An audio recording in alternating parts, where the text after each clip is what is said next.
Welcome to పొలిటెంట్ media. Asia cup అయితే జరుగుతుంది గానీ, దాని చుట్టూ జరుగుతున్న పరిణామాలు మాత్రం చాలా ఆసక్తికరంగా మారుతున్నాయి. పెద్దగా ఇంట్రెస్టింగ్‌గా ఉండే మ్యాచెస్ ఎక్కడ జరగట్లేదు.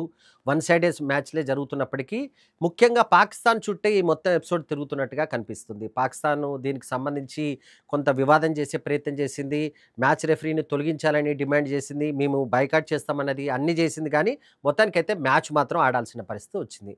మొత్తానికి ఏం జరిగింది ఈ ఎపిసోడ్‌కి సంబంధించినంత వరకు? పాకిస్తాన్ ఎందుకు ఏషియా కప్ విషయంలో కొంత గందరగోళంలో పడిందంటే, భారత, పాకిస్తాన్ మధ్య గత ఆదివారం జరిగిన మ్యాచ్ సందర్భంగా టాస్ ఏసిన సందర్భంగా కెప్టెన్‌లు షేక్ హ్యాండ్ చేసుకోవడం గానీ, మ్యాచ్ ముగిసిన తర్వాత ప్లేయర్స్ షేక్ హ్యాండ్ చేసుకోవడం గానీ జరగలేదు.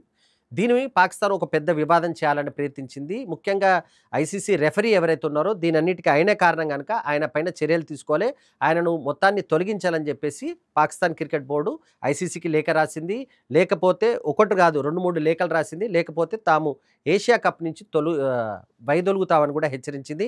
చివరి నిమిషం వరకు చాలా డ్రామా మాత్రం జరిగింది. ముఖ్యంగా యూఏఈతో జరగాల్సిన మ్యాచ్‌కి సంబంధించి టైంకి స్టార్ట్ కాలేదు. దాదాపు 2 గంటల ఆలస్యంగా మ్యాచ్ జరుగుతుంది. ఎందుకు జరుగుతుందంటే, పాకిస్తాన్ ఈ అంశానికి సంబంధించి కొంత ఏదో రకంగా ఐసీసీ పైన ఒత్తిడి తీసుకొచ్చే ప్రయత్నం చేసింది. కానీ ఐసీసీ రెఫరీని మాత్రం తొలగించలేదు. ఆయనే కొనసాగారు. బాయ్‌కాట్ ఎవరైతే ఉన్నాడో ఆయనే కొనసాగిన పరిస్థితి కనిపించింది. ఐసీసీకి సంబంధించినంత వరకు నిబంధనలు స్పష్టంగా ఉన్నాయి. రెఫరీని ఏ ఏ జట్టు గానీ, ఏ దేశం గానీ చెప్తే తొలగించాల్సిన అవసరం ఉండదు. ఆయన ఒకవేళ తప్పు చేసినట్టుగా ఆధారాలుంటే మాత్రమే తొలగిస్తాం తప్ప, లేకపోతే తొలగించమని చెప్పేసి ఐసీసీ స్పష్టం చేసింది. పాకిస్తాన్ చాలా వరకు కొంత దాన్ని కొంత దెబ్బతిన్న ఇమేజ్‌ని కాపాడుకునే ప్రయత్నం చేసింది. ఆయన మ్యాచ్ రెఫరీ తమకు క్షమాపణ చెప్పినందుకే మేము ఆడామని చెప్పేసి ఒక ప్రకటన చేసినప్పటికీ, అధికారికంగా మాత్రం ఇప్పటి వరకు ఎలాంటి ప్రకటన రాలేదు. పాకిస్తాన్ మాత్రం చాలా డ్రామాలాడింది. స్టేడియంకి రాలేదు. 1 గంట ఆలస్యంగా వచ్చింది.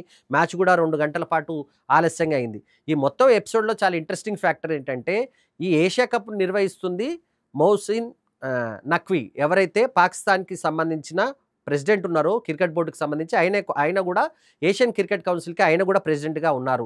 సో, ఒక రకంగా పాకిస్తాన్‌కి సంబంధించిందే ఇది కీలక పాత్రగా ఉంటుంది. ఆయన వ్యవహరించిన తీరు చాలా వివాదం కావడంతో ఐసీసీ కూడా ఈ మొత్తం టోర్నమెంట్ జరిగిన తర్వాత ఒక నిర్ణయం తీసుకునే అవకాశం ఉంది. ముఖ్యంగా పాకిస్తాన్ టీం వ్యవహరించిన తీరుకి సంబంధించి.